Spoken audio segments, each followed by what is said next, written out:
मेरा नाम सोनू कंवर, कक्षा 7 है। कलयुग समाज के अशुभ लक्षण।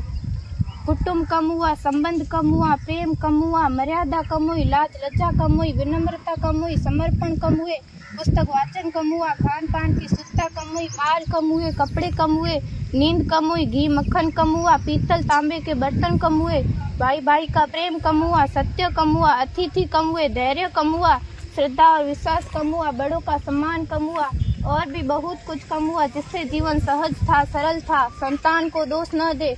बालक या बालिका को इंग्लिश मीडियम में पढ़ाया, अंग्रेजी बोलना सिखाया, बर्थडे और मैरिज एनिवर्सरी जैसे जीवन के शुभ प्रसंगों को अंग्रेजी कल्चर्स के अनुसार जीना ही श्रेष्ठ माना।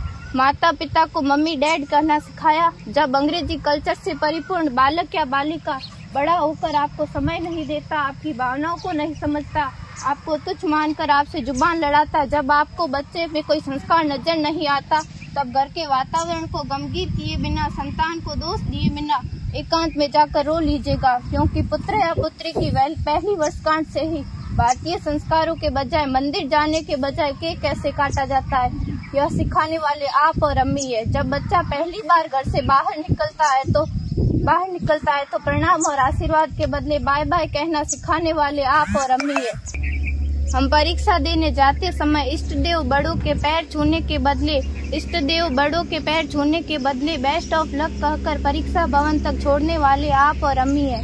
बालक या बालिका के सफल होने पर घर में परिवार के साथ बैठकर खुशियां मनाने के बदले होटल में पार्टी मनाने की प्रथा को बढ़ावा देने वाले आप और अम्मी है। बालक या बालिका के विवाह के पश्चात कुल देवता देव दर्शन भेजने से पहले हनीमून के लिए फॉरेन टूरिस्ट स्पॉट भेजने की तैयारी करने वाले आप और अम्मी है।